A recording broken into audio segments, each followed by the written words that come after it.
Bonjour et bienvenue sur Expérientiel, le podcast qui propulse la transition du tourisme vers un avenir plus durable et inspirant. Ici, on parle d'un tourisme qui bouge, qui innove. Vous vous demandez comment transformer le tourisme pour en faire un vrai moteur de changement positif, plein de sens et d'opportunités? Vous êtes au bon endroit.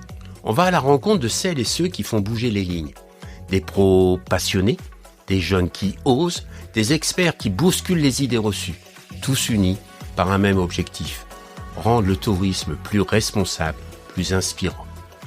Ici, on met en lumière des actions concrètes et des initiatives qui changent la donne. Que vous soyez acteur du tourisme, étudiant ou juste curieux, ce podcast est fait pour vous. Alors inspirez-vous, osez agir et embarquez avec nous dans cette aventure. Je suis François Huette, fondateur d'Expérientiel Production. Ma mission, mettre en avant celles et ceux qui réinventent le tourisme et le monde de l'entreprise avec des podcasts écoactifs. Allez, installez-vous bien, prenez une grande inspiration et c'est parti pour l'interview du jour. Le tourisme régénératif, c'est un peu plus qu'une tendance. C'est une invitation à repenser notre manière de voyager, de travailler et même de vivre. On en avait parlé avec Sarah Ballet, côté théorie. Et aujourd'hui, la question est ailleurs. Qu'est-ce que ça change vraiment quand on se lance sur le terrain? Sur le plan personnel, professionnel, faut-il se déprogrammer de nos habitudes, de nos façons de penser classiques? Et surtout, quels impacts ça a sur notre regard sur le monde, sur nos choix, sur notre manière d'agir? Pour explorer tout ça, je vous emmène à Belle-Île-en-Mer, à la rencontre de Laurence Baudy. Après plusieurs formations sur le tourisme régénératif en France et à l'étranger, Laurence a décidé de passer à l'action avec Alma et Messa, un projet profondément aligné avec ses valeurs. Avec sincérité, humilité et une belle énergie du cœur, elle nous partage son chemin, ses doutes, ses découvertes, ses réussites, ses surprises. Vous savez, ces petites pépites qu'on découvre en avançant, pas à pas.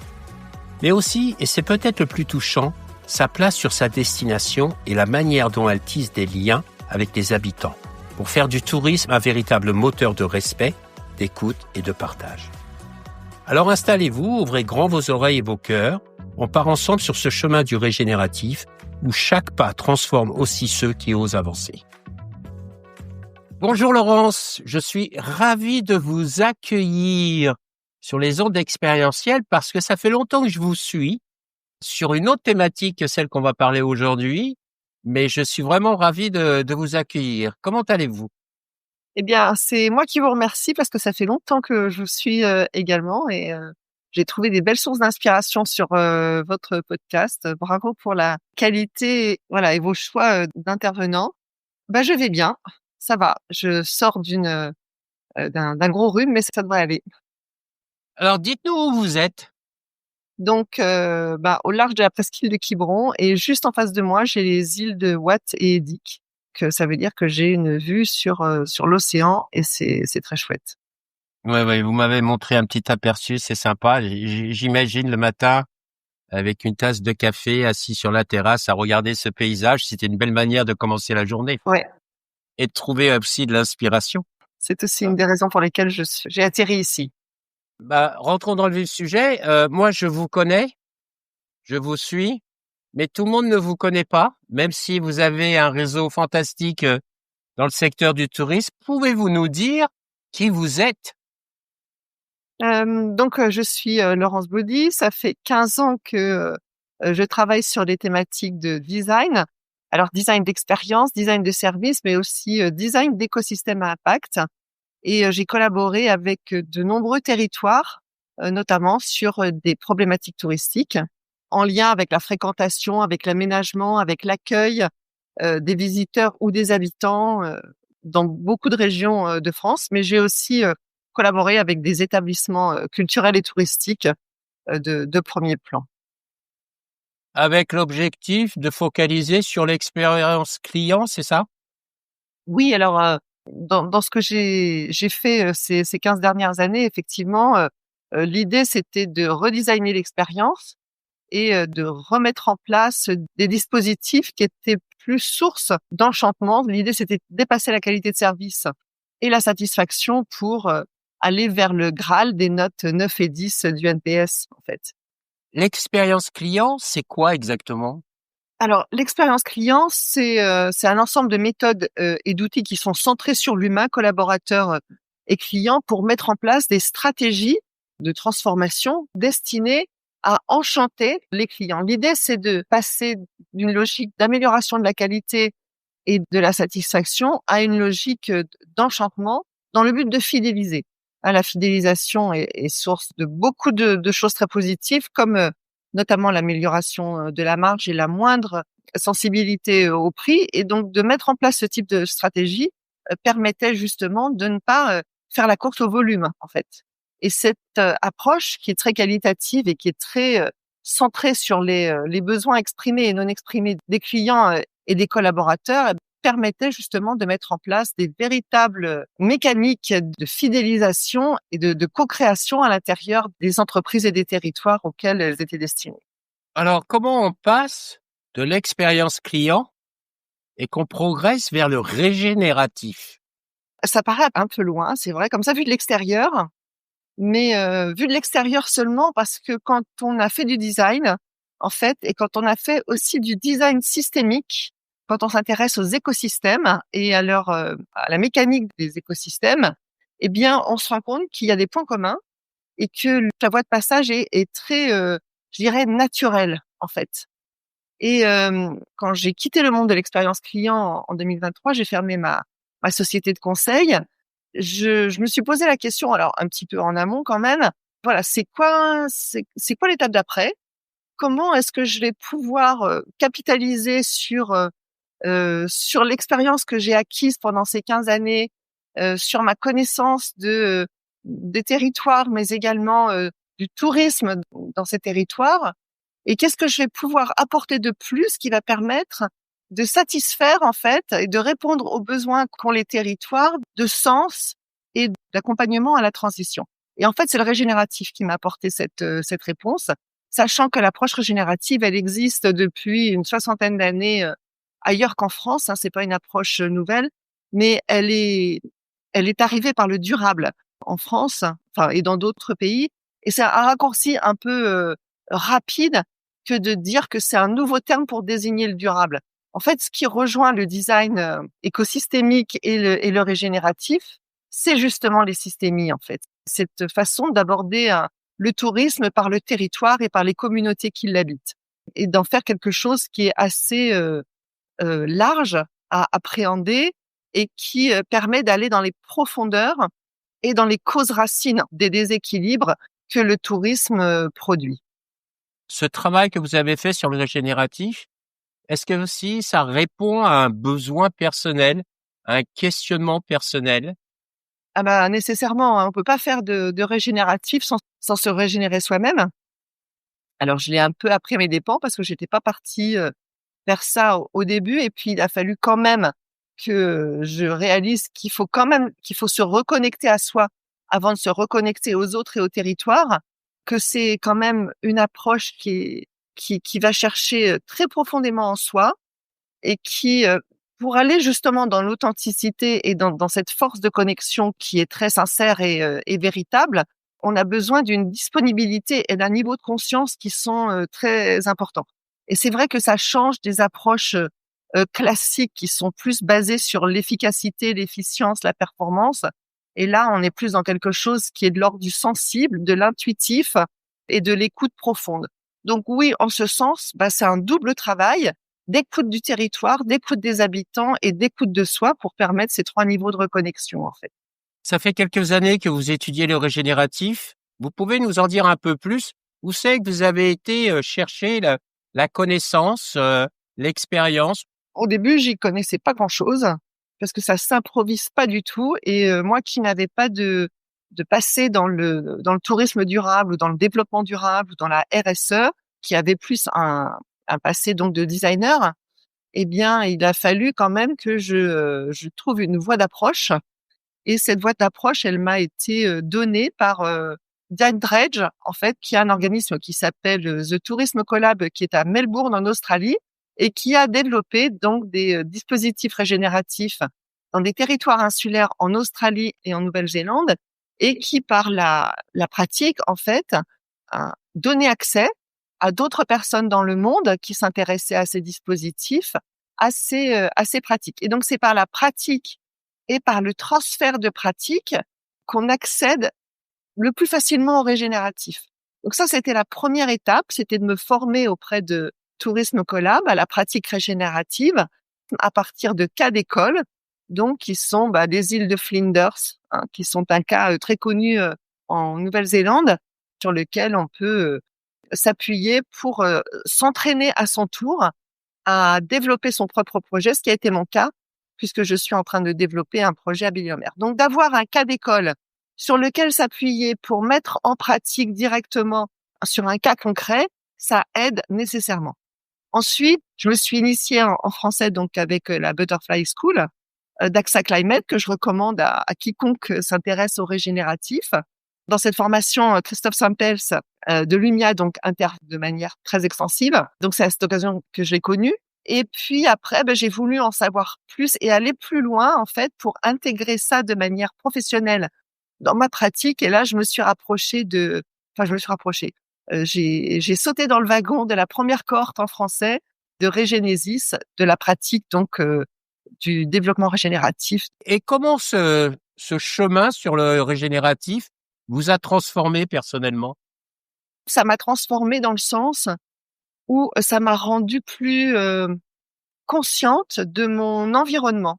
Et cette conscientisation, alors pas seulement des problèmes du monde et de tout ce qui se passe en lien avec le réchauffement climatique et les transitions, mais cette notion qui est d'habiter le territoire, en fait. C'est pas juste d'habiter dans un endroit, mais d'habiter le territoire avec son être, son entièreté, et de voir autre chose dans un territoire que quelque chose à consommer, en fait. On a une approche très consumériste du tourisme. En fait, on coche des cases, on va faire le GR 340, ou on va faire la Bretagne, ou on va faire la Loire à vélo. Le régénératif se situe à l'opposé, en fait, de cette pratique-là, puisque on va s'imprégner, en fait, de l'esprit, de l'essence du territoire, qui nécessite de passer du temps dans un lieu, dans un espace, de rencontrer des gens, d'avoir des échanges avec les gens, mais pas seulement sur un mode amical ou relationnel, mais sur une dimension qui est bien plus profonde pour aller créer des liens qui vont permettre de révéler du potentiel. Et cette notion de potentiel dans le régénératif, elle est très importante parce que ça nous dit l'avenir du territoire, en fait. Où se situe l'avenir en dehors des sentiers battus et en dehors de tout ce qu'on a déjà fait sur ce territoire et qui rêve et qui peut donner des pistes sur la vision du futur, en fait, sur l'étape d'après, comment on voit le territoire dans le futur, en fait, dans l'avenir. Et ça, ce sont les habitants et le lieu qui sont porteurs de cette connaissance, en fait. Donc, on ne vient pas avec des solutions, mais on arrive avec des outils et méthodes pour révéler le potentiel d'un territoire, d'un lieu, d'une communauté. Un tel processus, le processus du régénératif, c'est déjà un processus long, mais qui remet en question aussi beaucoup de nos croyances, de nos habitudes, qui chahutent. Comment vous avez vécu ça? C'est une excellente question, parce que je ne m'y attendais pas d'être, je vais pas dire bouleversée dans le sens émotionnel du terme, mais d'être bousculée sur ce plan-là. Ce territoire de Belle-Île, en fait, je le connais bien parce que je vis en vacances depuis 25 ans ici, mais c'est pas la même chose que d'habiter un territoire, que de traverser un territoire ou de passer dans un territoire ou d'y être en vacances.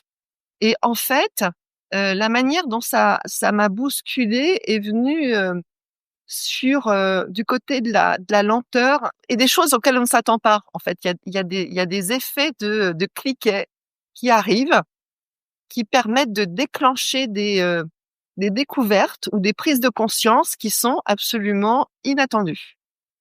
Cette approche régénérative permet de sentir la pulsation, en fait, de découvrir qu'il y a des niveaux qui sont très différents de ce qu'on peut percevoir à l'œil nu, en fait.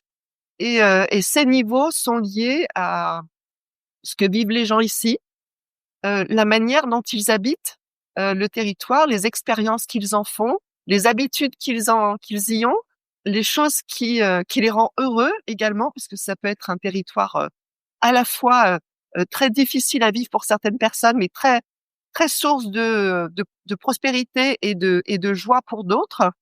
Et l'idée, c'était d'aller chercher justement ces raisons, ces motivations profondes qui faisaient que l'attachement était là sur une dimension qui était inaccessible avec des approches classiques, en fait. Alors, on a parlé de votre passé, on a parlé de votre chemin à étudier et à découvrir le régénératif. Maintenant, on va parler de la mise en œuvre. Ce que je vous propose, c'est de nous partager votre projet et comment ce projet intègre la notion de régénératif. Alors, ce projet, il n'a pas été régénératif dès le départ. Donc, il s'appelle Alma et Messa pour l'âme et la table.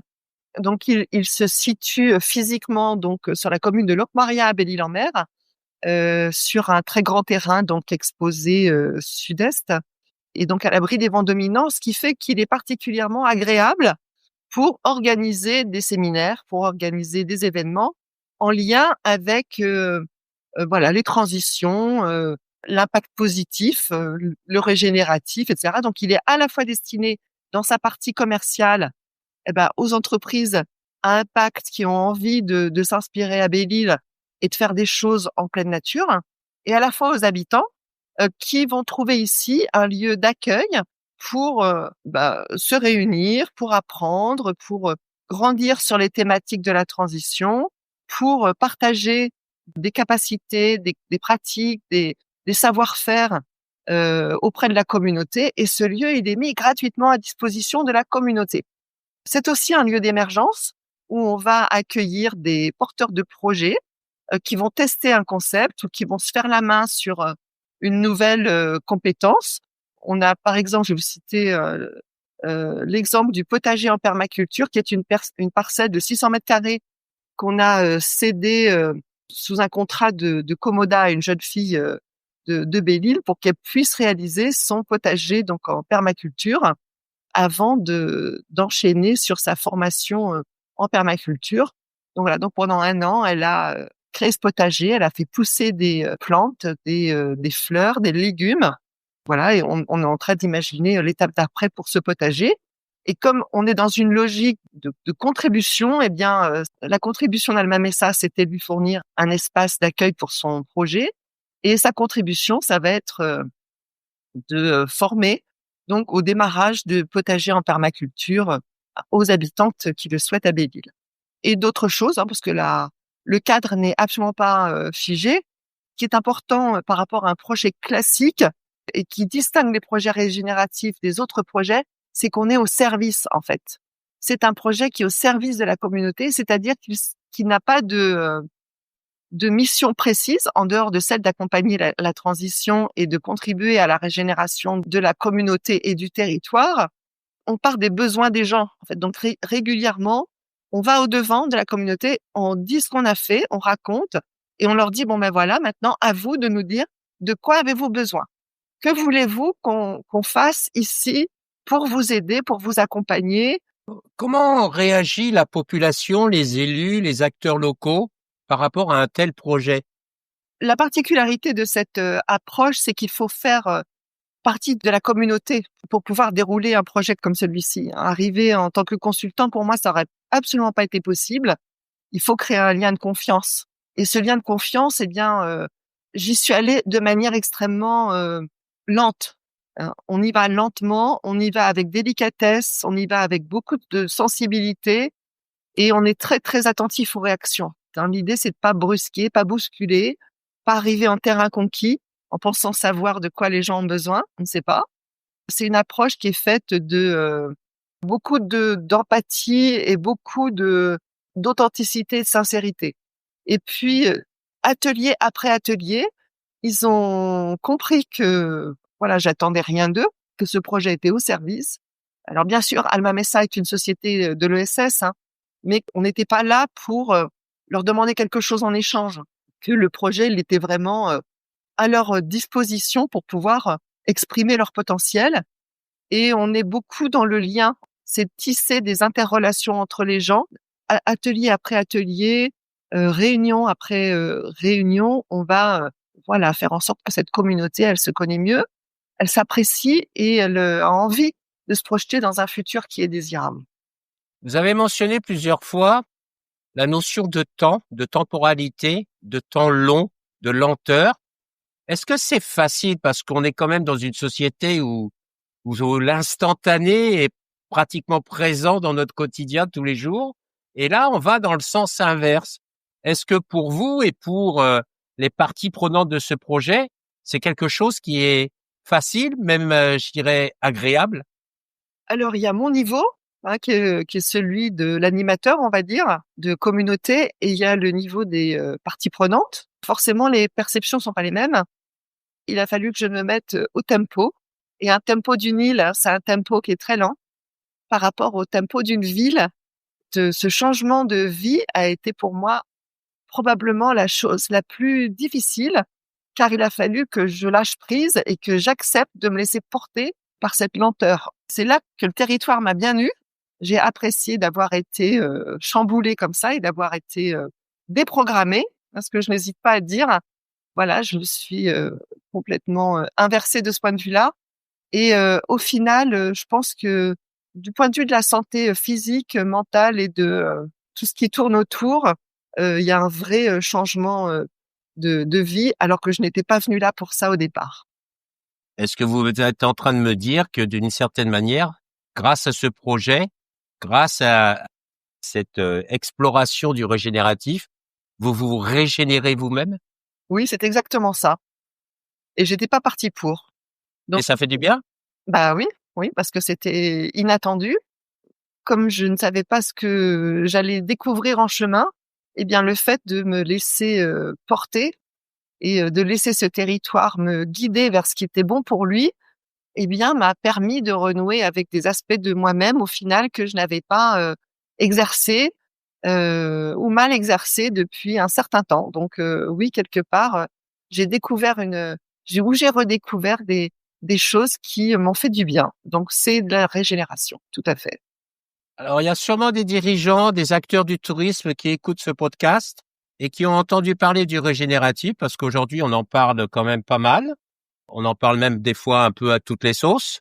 Je sais que j'ai des amis qui sont dans le régénératif et des fois, ils se disent est-ce qu'on n'est pas en train de simplifier ou de vulgariser le régénératif? Alors, c'est quelque chose quand même de très sérieux et de lent et de long et qui demande vraiment de l'engagement. Les gens qui entendent parler du régénératif, quels conseils vous pourriez leur donner en disant allez explorer, ça vaut le coup? Alors oui, il faut aller explorer et explorer notamment les exemples dans le tourisme régénératif qui existent ailleurs, que l'exemple le plus connu, c'est celui de Playa Viva au Mexique. Il y a des livres en français maintenant, dont Régénérer de Ben Haggard et Pamela Amang, qui a été traduit donc en français. Et dans ce livre Régénérer, il y a beaucoup d'exemples qui viennent du tourisme. En fait, les premiers exemples régénératifs qui ont été déployés dans les entreprises sont le fait d'entreprises touristiques. Ça vient nativement du tourisme. Pourquoi? Parce que le tourisme est ancré dans un territoire, contrairement à une entreprise qui, elle, peut être une multinationale qui est déployée sur tout un tas de pays et de continents et a perdu son lien au lieu et à la communauté. En allant lire ou voir ces vidéos donc d'exemples de tourisme régénératif, il y en a au Canada aussi, à Fogo Island. J'ai cité Flinders, Hawaï. Jersey se met également sur ce type de développement. Eh bien, on touche davantage à l'état d'esprit et à la dimension culturelle de l'approche. Parce que c'est un vrai changement culturel. Le régénératif, il faut pouvoir appréhender les systémies, appréhender les niveaux d'imbrication qui peuvent exister dans un territoire entre les communautés, proches, moins proches, les liens avec le passé, avec la topographie, avec tous ces éléments qui constituent un territoire. Et ça n'est pas simplement un nouveau nom pour décrire le tourisme durable ou le tourisme du bien-être ou d'autres formes de tourisme qui seraient plus centrées sur la santé des gens. Quelle est la prochaine étape pour vous dans le régénératif? Alors je dirais que je suis qu'au tout début, parce que c'est vraiment un travail qui est développemental dans le sens où c'est une capacité qu'on va développer au fur et à mesure des interventions qu'on va réaliser. C'est comme un super pouvoir qu'on pourrait développer, affûter. C'est par la pratique qu'il se forge. Almesa devient vraiment votre laboratoire vivant? Voilà, et Alma Mesa, c'est un lieu d'expérimentation où je teste d'abord tous les concepts déjà, tous les frameworks. Et franchement, je fais mes essais-erreurs ici, mais je documente ça sur LinkedIn aussi parce que c'est intéressant de voir ce que ça implique en termes de démarche intellectuelle et en termes d'action, parce que c'est fondamentalement centré sur l'action et ça nécessite d'être décrit en fait. Le régénératif, pour moi, c'est comme un iceberg. La partie visible est très intéressante, mais la partie invisible l'est tout autant parce qu'il y a des mécaniques qui sont vraiment très transformatives. Transformatives pour les territoires, je l'ai dit, mais aussi les gens qui sont dans le champ d'énergie de ces approches-là. Pour l'avoir vécu ici, pour continuer à le vivre avec des hauts et des bas, c'est quand même un chemin, c'est un parcours qui nous rappelle qu'en fait, un territoire, c'est vivant, c'est comme un organisme, il y a des phases. Et que ces phases montrent que ça bouge, ça évolue, et c'est ça qui est chouette, en fait. Bah, écoutez, Laurent, je vous remercie beaucoup pour ce temps passé ensemble. Le mois dernier, on a interviewé une chercheuse sur l'économie régénérative. Aujourd'hui, on a quelqu'un qui travaille la matière au quotidien, qui la vit, qui l'a étudiée, etc., et qui vient aussi d'un autre univers, même si c'est proche, mais qui travaille ça. Et je trouve que c'est vraiment chouette de pouvoir partager votre expérience. Et j'espère qu'on va semer des graines à d'autres acteurs du tourisme. Vous avez parlé de Playa Viva, vous avez parlé du livre Régénérer. Il y a Lumia aussi avec le podcast Nouveau Souffle. Donc, allez explorer. Merci beaucoup. Je vous dis à bientôt. Et voilà, c'est déjà la fin de cet épisode expérientiel. On espère qu'il vous a donné envie d'agir, de réfléchir ou simplement de voir le tourisme autrement. Si ça vous a plu, partagez-le autour de vous, parlez-en ou laissez-nous un petit commentaire ou des étoiles. Ça compte beaucoup pour nous. On se retrouve très vite pour de nouvelles rencontres avec celles et ceux qui bougent les lignes et font du tourisme une vraie force positive. Merci de nous avoir écoutés, prenez soin de vous et surtout, restez inspirés.